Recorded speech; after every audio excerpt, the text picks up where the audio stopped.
Hey everyone, this is Mark Treichel with another episode of With Flying Colors. Today I'm with Mike Macchiarola from Olden Lane. Mike, how you doing today? Doing pretty well. Good to be with you, Mark. Yeah, good to be with you. We've had a couple other podcasts we've done on the NCUA's annual plan and perhaps a couple other topics. But today, let's see, earlier this summer or in this summer in August, you wrote an article with Kevin Maitlecki, navigating an opportunity for an NCUA-assisted transaction. And after taking a look at that, it intrigued me that I thought this might be something worthy of chatting with you on the podcast. But before we dive into that, Mike, if you could give a little bit of your background and what Olden Lane does for credit unions, for people who may not have heard those previous podcasts that I made reference to. Sure. Olden Lane at this point is about 7 years old.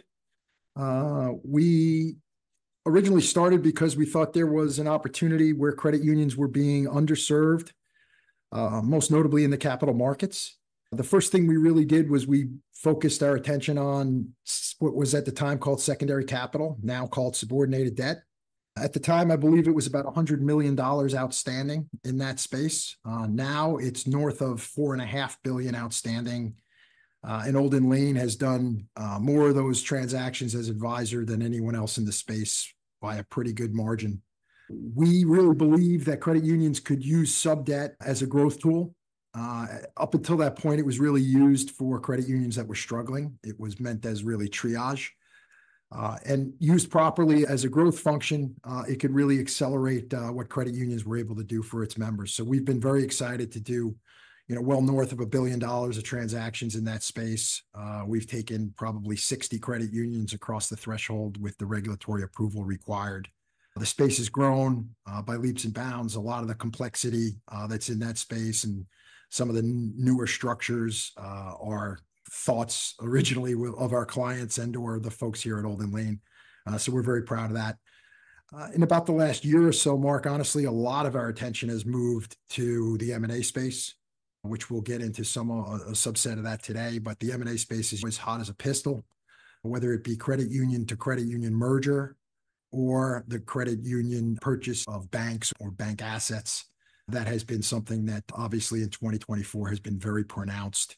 Whether we were lucky or smart, we saw a lot of that coming. We had spent a lot of attention with white papers and thought pieces and internal study to get that business up and running. We now have a full-throated business that can do everything from identifying and screening targets to working on the merger binders for the NCUA and all the regulatory approvals to doing everything required in the valuation suite, both credit union to credit union and credit union to bank.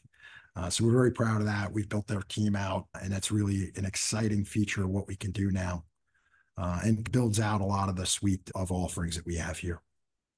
No, that's great. I know every year since I've started at NCUA, 300 credit unions seem to go away. And it's probably in the 200s now because once the law of large numbers or small numbers, now we're down to between 4,500, 4,600 charters.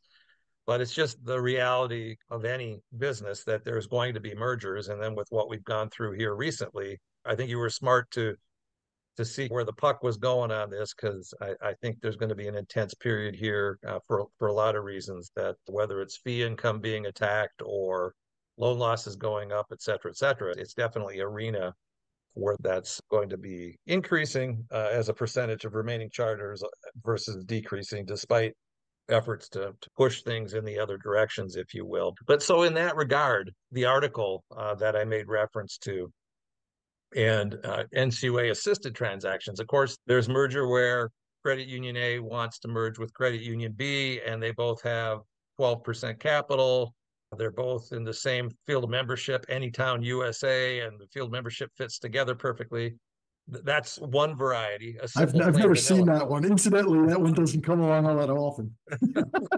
Happy to work And, on it though. and we are not here to talk about those simple ones. We're going to talk about ones that where NCUA might have to kick some money in. And so if you could maybe walk through what you've gleaned from that process and as it relates to this article that you wrote relative to that one particular transactions or other things that you're seeing in this arena recently. Perfect. Perfect.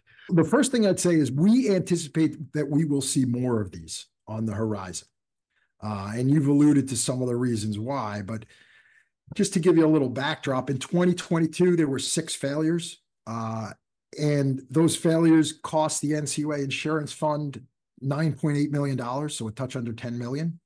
In 2023, there were 3 failed credit unions that cost the fund 1.2 million. So that trend line's been good, but so far this year, there's going to be more than that. There's more than that we've seen in the market or been working with clients on, including the one that you alluded to with Kevin. But there's a difficult environment out there, as you well know, right? If you just look at the Share Insurance financial report, which comes out every quarter, and I know you look at it intently, more than 10% of our credit unions are now in a CAMEL 3, 4, or 5. I know that's a number that you watch. In the greater than $500 million asset class, CAMEL 4s and 5s tripled. They went from 3 to 9 in the last report, the last quarter. CAMEL 3s are now up to 66 credit unions above $500 million. And when I look at the CAMELs that are 3, 4, or 5 across the whole country, almost 20% of credit unions are now a 3, 4, or 5. That's 879 of that roughly 4,500 base. Number one is, if the NCUA is good at tagging these things, we've got some difficulties ongoing or ahead of us. We can also look at profitability. ROA is at 69 basis points in the last quarter. If I just took out and normalized for COVID and took out the dip that happened when COVID really struck, that's the lowest it's been in the industry for a decade. That's a problem, right? I know we're a not-for-profit, but you need that engine of profitability to be higher than 69 basis points as an industry, certainly. There are 764 credit unions in the country that have a 0 or negative ROA. That's a significant number. You've got 1,300 plus credit unions that aren't earning 25 basis points. And that's a difficult environment, and it really starts to question your go-forward strategy. We've all known what the drivers are. We've got cost of funds that are rising. I think we're a little further along now in the cycle where we're going to start to care about asset quality and the delinquencies. And we've seen that number start to tick up and continue to tick up, and that trend line is troubling. There are good signs, right? NIM hangs in. I think we're probably peaked in the interest rate cycle. But at the same time, you really have to have your wits about you to keep both sides of that balance sheet moving along and maintain your spread. So we're going to see folks struggle. The tech cycle, the regulatory cycle, the fee compression or fee pressure, all of those are going to make it increasingly difficult. And I think it gets more and more difficult as you're down in asset level, simply because you have not picked up the scale to be able to be nimble enough into those headwinds. So we see a lot of that coming. So long-winded way of saying more NCUA-assisted mergers on the horizon. Now, why? What is an NCUA-assisted merger? When a credit union decides, or the NCUA decides for them, that it is not going to survive as a going concern, you've got 4 options. You can voluntarily liquidate. You can have an involuntary liquidation. You can have an involuntary liquidation where you have some purchase and assumption behind, or let's focus in on what we want to talk about today, a merger. The first thing to say is if you get to a place where you have a merger, do it sooner rather than later, because that allows you to have a voluntary merger, which allows for some bilateral negotiation, which allows you to protect the constituencies you should care about. If you get beyond that point, we are now in assisted land where the NCUA has nudged you or pushed you, and you've got a merger where you don't control the terms or the negotiation. So you're already in a place where, as the target or as the merging credit union, it's going to be uncomfortable. And frankly, you waited too long. Yeah, I totally 100% agree with that. The verbiage I would use at NCUA when I was meeting with credit unions or my staff was meeting with credit unions was self-determination, right? At some juncture, you're going to lose that self-determination. And if you're looking for the best fit culture-wise, because culture is very important in the world we live in, it's very important in the credit union industry. Where's the best fit? when you still have a little bit of capital, before you go from making 100 basis points to making 50 basis points to making 25 basis points to losing money, to the capital ratio going down to NCUA. By the way, you mentioned the CAMEL codes deterioration. There's a country western song, "How can I miss you if you won't go away?" And NCUA does not go away once you become a code 5 or a code 4. And when you're a code 3, they're there every 6 months. When you're a 2 starting to slip to be a 3, or you're well capitalized but contemplating being adequately capitalized, and you're sitting down and doing that long-term strategic planning on what's the long-term plan look like, there's just the reality that many of those unprofitable credit unions, you mentioned what's about almost 800 that are losing money, almost 1,300 with 25 basis points or less. They need to look at that and say, okay, what's in the best interest of the membership? What's in the best interest of our staff? How can we best serve our community, our select employee group, et cetera? Because if you can avoid the NCUA assistance arena, you do have that self-determination.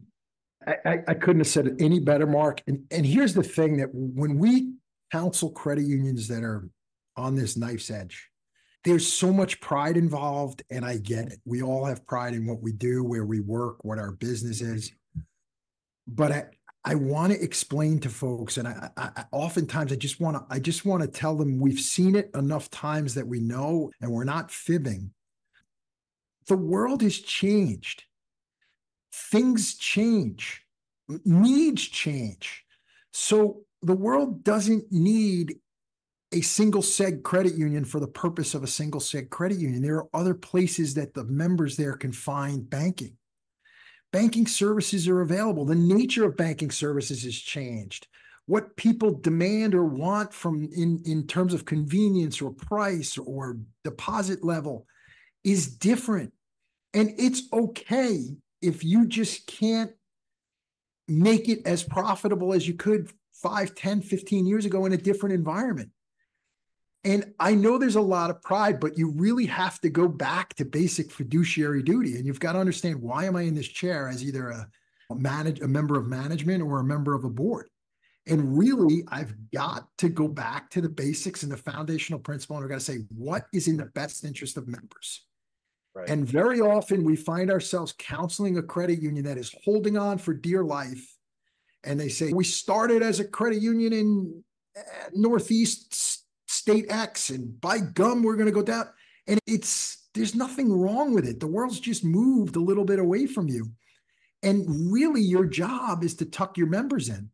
And very often I will open up, I'll say, okay, give me the credit union near you that you think's doing well, or give me a bigger credit union up the block. And I'll just put the two websites up and I'll say, look at what they have and look at what you have. Let's go through the level on deposits and the level on loans. Let's go for the convenience of a member. Let's go for the branch network. Let's go for the community outreach. The bigger and or the more sophisticated / more efficient is just able to do more very often, and has a lot more levers they can play. And that's okay. And it's sometimes okay to give up your name or your brand. And honestly, again, go back to self-determination. If you make those choices earlier, you can have something to say about how your members are treated, how your staff is protected, how your board of directors has a say in the going forward, how the community investment that you've made may be preserved, or the legacy or the heritage. If you supported an event every year, put a maintenance clause in your merger agreement and make them keep doing it. If you have a set of scholarships, make the acquiring credit union that you can bilaterally negotiate with double that. And then you've made a negotiation and you've done it on your terms, and you've preserved something, rather than let this thing go too long, in which case, as you said, you don't have enough control and the NCUA is going to dictate. That's yeah, I love those examples, like the scholarship fund, and building into your agreements some things that give you some of what you've been able to build, and make sure that legacy of how you're helping your particular members, as opposed to how they might choose, that you build some of that into those negotiations, which is all okay with NCUA. NCUA is going to ask that, and the merger rules ask that if there's senior executive staff, or I can't remember exactly how they phrase it, certain staff members, if there's going to be commitments in that regard, that there needs to be things that are disclosed to the members. But as long as that's reasonable, that's something that, that the members will support when they can see all the other things that they may be getting out of the merger. Any thoughts on anything I threw out there? No, I think you're right. I think there's also for another day, but I think, and this is an issue that a lot of commentators had. Chip Felson beats this one up pretty good. Um, Sometimes in these credit union mergers, there should be more consideration paid than there is. And so the question of a member dividend shouldn't necessarily be driven by a somewhat arbitrary rule at the NCUA when you're above a certain threshold, or the distance between the two is at a threshold. Maybe sometimes a credit union should be willing to pay to unlock the equity or the tradition or the heritage, and to pay for the inconvenience to the membership of a name change and account numbers and all that has to happen on a merger. So I'd love to see where credit unions started to pay significant or real dividends, especially when you look at credit unions that are choosing to merge with banks or do bank deals where they're paying a multiple of the equity to shareholders in those banks. And so they're paying an awful lot of money. And in many cases, it would be easier for them to merge with another credit union. It's just that there are so many frictions around the pride and the personal. And I say all the time, those of us that are bankers in this space, it's incumbent upon us, Olden Lane, myself included, to articulate the value proposition to a potential merging credit union, to cutting that deal in this instance before the NCUA gets here and makes you, because it'll be better. But also where it's to your advantage to tuck in your members at an institution that together may be able to do more than either could do separately. But as you're walking through that with before NCUA makes you do it, a thought just came into my mind. You think you can control that. I'll know when it's time, right? I'll know when NCUA is about to tell me it's time to go away. And that's not the reality of it happens. Sometimes credit unions go from a code 2 to a code 4. They go from a 2 to a 3. They get a letter of understanding and agreement, whether it's a new program or just the reality of the economy in your area hitting you. It's like doing the annual physicals, going to the doctor, going to the dentist, getting things done, and doing things when it makes sense. If you wait and you wait, you have all that deferred maintenance on how you're taking care of your health. And you think at some point in time, you're just going to be able to pivot. And okay, so now I've gained 25 pounds. I'm going to go out and run a marathon, right? You're just not going to be able to do that physically. You're not going to be able to do that as a credit union if you're thinking NCUA will give me some sort of warning when it's time for me to potentially merge. You really need to think it through. You really need to contemplate it, because when NCUA gets aggressive on it, it's too late. And listen, they have a job to do. They've got 4,000 folks that they have to oversee. They've got a share insurance fund that they're responsible for. And the last thing they are incented to do is wait too long. And we have this issue, which we've written about over here. The way the credit unions are dispersed, there's a significant number of credit unions that are below the 50 or $100 million watermark, like a large number. And when you look at that and you realize those guys that are very big are doing things that are complex, that require more regulatory oversight. But at the same time, there are just so many that are small that also require a visit and an exam. It's a very difficult recipe for the NCUA. You start getting this barbell effect where they've got to really have a whole different level of scrutiny for the big guys because they're sophisticated. And then the little guys, there's just a lot of them. And it can get very difficult and unwieldy, both as a regulator and as someone trying to run either of those institutions. The other thing is, the world doesn't work on your time. You may have the greatest plan in the world, but things happen and events change. We've had some significant natural disasters, for goodness sakes. They change your business plan immensely and in a second. So you really have to understand and go through these drills. It was good to see the NCUA, for example, go through a succession release. It forces people to think about a lot of issues that they could otherwise get away with not thinking about. And you need to have that rigor in your organization. Frankly, I wrote a comment letter. I wish they had gone further. But it's a start, right? We have to think about all of these things because the risk at an organization like this is multifaceted and very complex. Great point. Yeah, and the succession planning, I wish they'd done it as guidance. I hope they'll go as guidance. I doubt that'll happen with where the board's taking it. We wrote our first comment letter on that. I haven't really shared it with anybody but NCUA. Mike, I'll send it to you, and I'll probably have a podcast or an article on that coming out as well. But the reality is, a lot of those credit unions, tipping back to what you're saying there, it's we'll evaluate it in 4 years when when I'm ready to retire. Right? That's a lot of people have in their head is they're thinking about their self-determination when they want to retire from the credit union, and they might not have somebody good in play. And the one thing you might have mentioned it, but that popped into my head too as well is with inflation, right? Everything costs more. So you to keep your own staff, you have to increase their pay. You might even need additional staff, but the reality is the way your balance sheet is put together isn't allowing for you to do that and keep your profitability up. And I think the inflation thing, because during the exam, you'd always want credit unions to have appropriate expense levels. Um, if someone was above average and they were having challenges, and then you go through the inflation we've had for 2 or 3 years, it's like doubling down on the likelihood of them ever being able to be profitable again or in some reasonable period of time. So, Yep. The other thing I look at, and I did this a few years ago, I went down to Florida and I was presenting to a large credit union. And the issue I had with them was there was a very large credit union next to them. And I did a series of graphs that showed them if you did better than the very large guy next to you, you're still losing ground because of the compounding effect of an asset level that's already bigger than yours. sure. And so when you start looking at it in those terms, and I said, if the credit union next to you just decided they like your CFO because he was really smart or she was really smart and just bid him away or bid her away, you're just going to keep getting attacked. Everybody has to understand that there's risks everywhere and you've got to play with them. You've got to just play every day as hard as you can, understanding what they are and moving. But Yeah. you've got to adjust because circumstances change.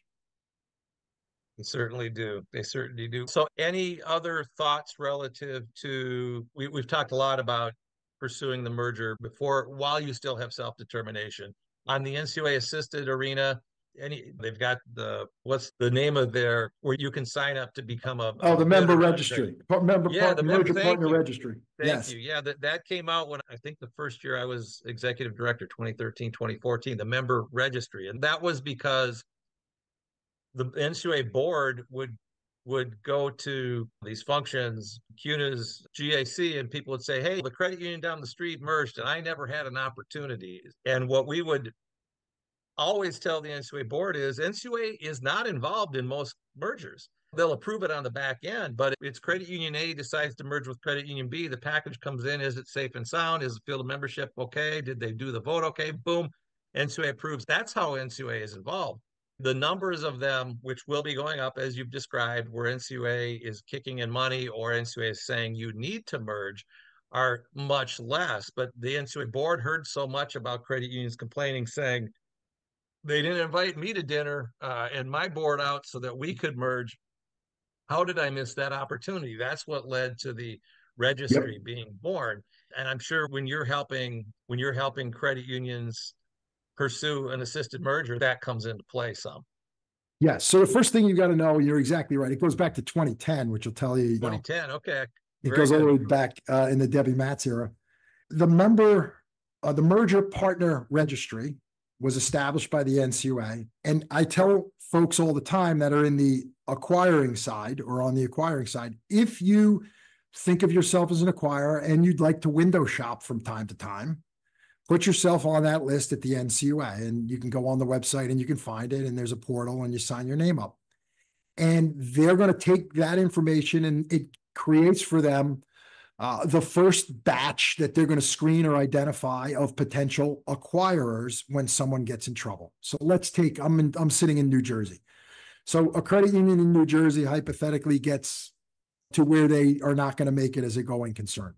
How does this process work? The NCUA has been in there, as they've probably identified them. They've probably ratcheted up their CAMEL's rating over time, and everybody's said, all right, it's time. So what happens? The NCUA then says, we're going out and we're going to go to our registry and we're going to look who's in the neighborhood. And it's more than neighborhood now because we have geography is a little different than it used to be because of digital. And so they're going to say, who is in our registry that's a potential acquirer? And potential acquirer really has to have two criteria. Number one, they have to, when we push the two together, they have to survive safety and soundness. They have the ability to absorb financially and operationally the credit union that's being acquired. And then the second thing is compatibility of field of membership.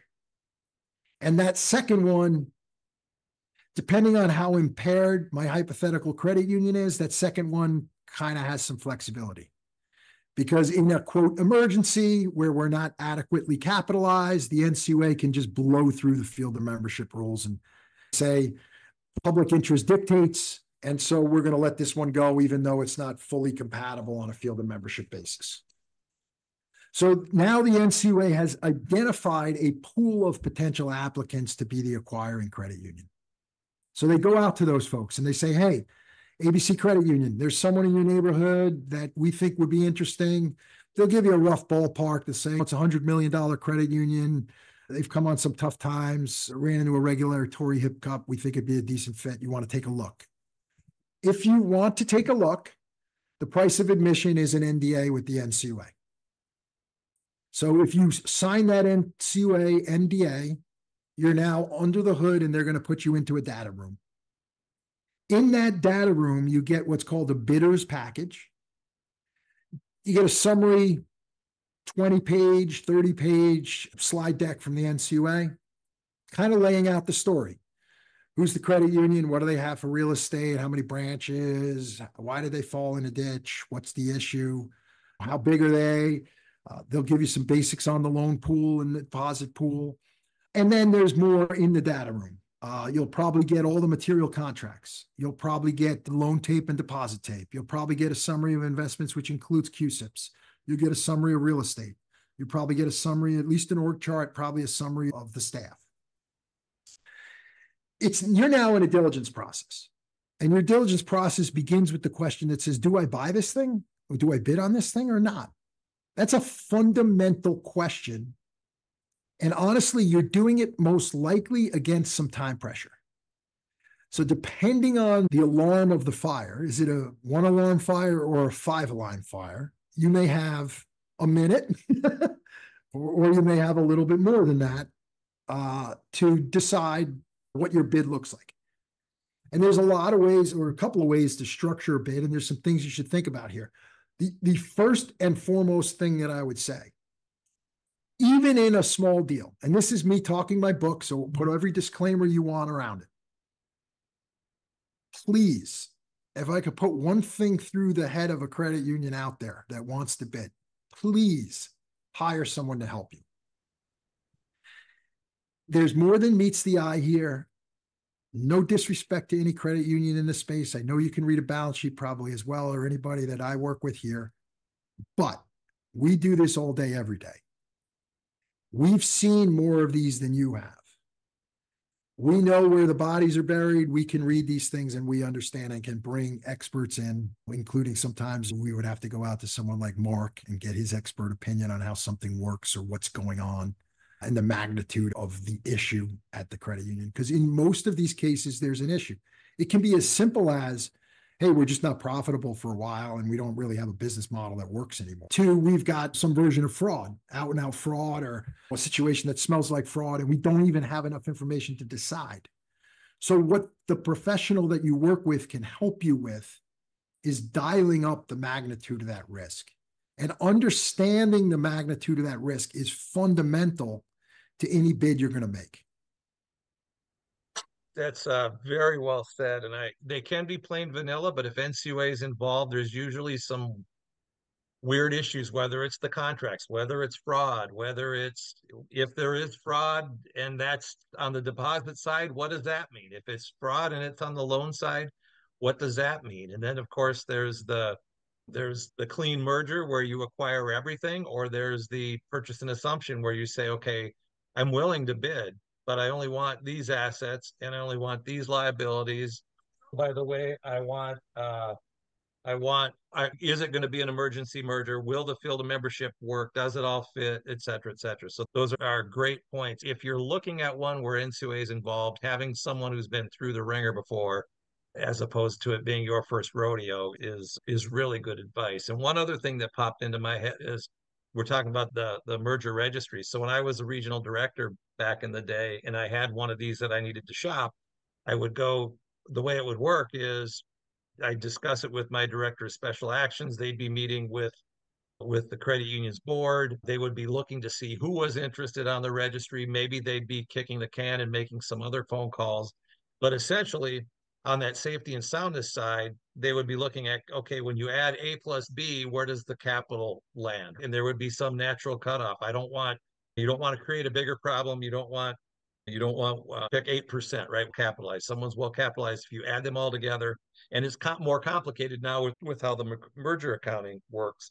And then they overlay that with, okay, they're interested in potentially buying someone, but what is their CAMEL code, right? You might be a CAMEL code 1 when you put your name on the list, and you might be a CAMEL code 3 when the opportunity comes up. So the first phase would be special actions taking a look at it. The second phase would be, okay, someone's a code 2, but they got a 3 in management, or they got a 3 in earnings, or someone's a code 3. Could those still stay on the list? Yes, but then you get the supervisory examiner whose examiners coded that credit union a 3. Again, we're talking the surviving credit unions, not the merging credit unions. Might they still be interested?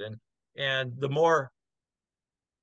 the less pool NCUA has, the more flexible that they tend to be with who can take them on, and what's the definition of unsafe and unsound. Because sometimes I would have conversations with the supervisory examiner at NCUA, and they were frustrated for whatever reason, but the world that they were living in and what they were aware of, merging in a $100 million credit union into a $300 billion credit union where they were upset about one thing that happened at an exam, shouldn't stop that from being considered in my mind. And that's how I would approach it. So I would sometimes have to push my staff to not be too risk averse in what the definition of safe and sound is. But the reality is you have 14% capital, you've got a better shot at it than if you've got 7% capital. So a good capital ratio that you've been, whether you're building it through subordinated debt or natural earnings or a combination of the two, being positioned as the surviving credit union well on capital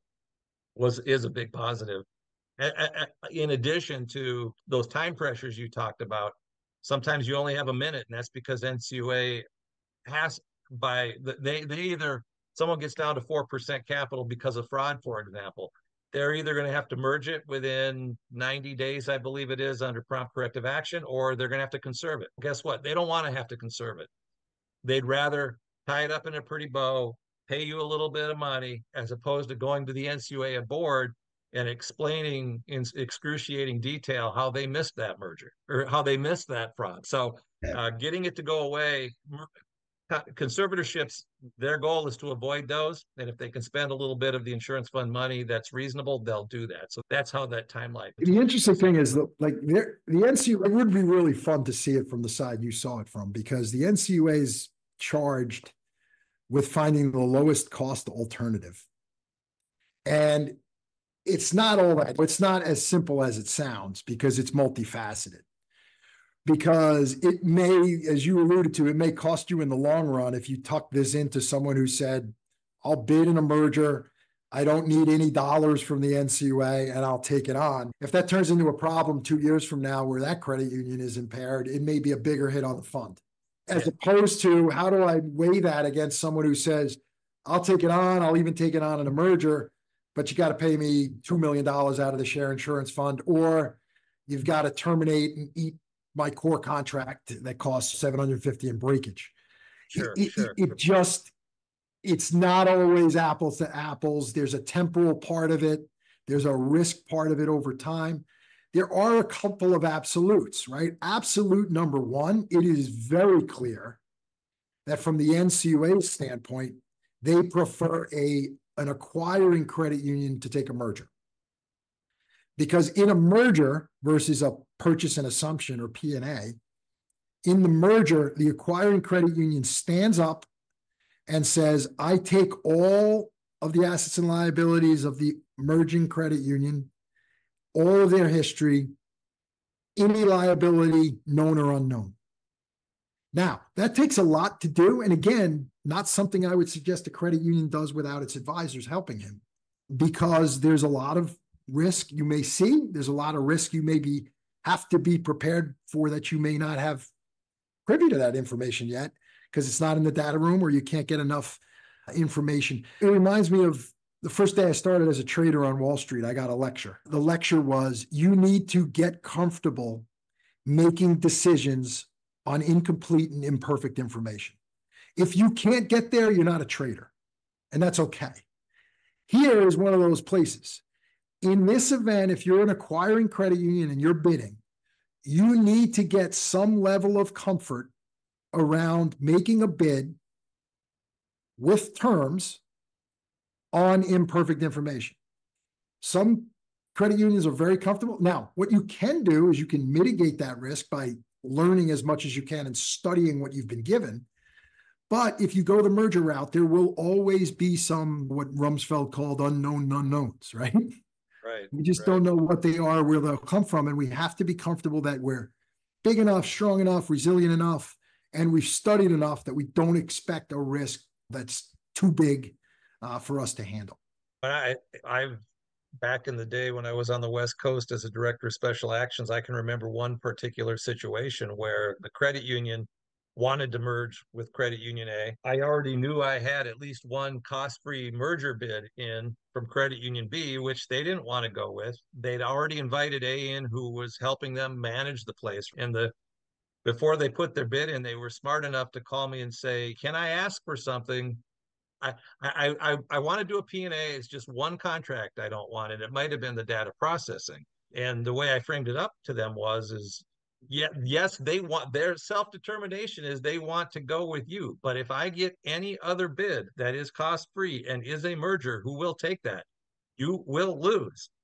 And the guy was like, got it. So he just put, within an hour, I was sending him some smoke signals, if you will, that careful, you're going to lose this. And NCUA can do that. Sometimes you can make those calls and say, okay, yeah, there might be a little bit of wiggle room around here. And then also making imperfect decisions. It reminds me of the book Blink, which is how you make a decision in the blink of an eye. And it's really not in a blink of an eye. It's that journey. It's that journey of life that you've taken through, all the things you've seen and done. So you start weighing it in your head, in your brain, and you fill in some of the gaps of the information based on your past history, which actually goes back to get people involved in the process, whoever it is, whether it's Olden Lane or some other consultant that works on these things, is fill up those gaps so you can make the best decision for you. But there are experts out there that have seen more than this, that can, instead of having 75% perfect information, you can take it up to 80, 85, 95% perfect information. In these instances, my first call is you. And what am I doing? It's exactly what I'm doing, right? I'm saying, Mark has been in that chair. Mark has seen this 35 times. And this may not be exactly something he saw, but it's going to rhyme. It's going to rhyme. And the insight I can glean from, you say, yeah, you probably got $1 million or $2 million to play with before the NCUA gets, or hey, they're telling you there's another bidder outside of you, and you're either going to get this straight up merger with no cost or you're not. We could be wrong. I'll bet on your advice in that space, or Olden Lane plus you understanding a situation versus a credit union that's going down it somewhat blind in the first time.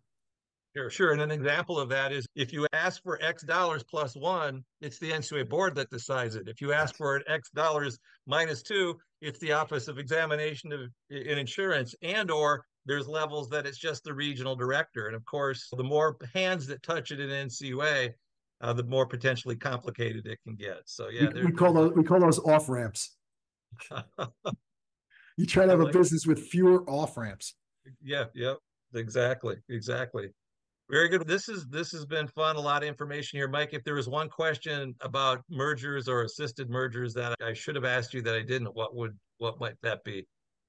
I don't know. I think you've done a great job. I think we've gotten through sort of everything I thought we needed to say on this call. Again, if I could say really 2 points, one is don't get yourself to the place where the NCUA is dictating terms because your option set is closing.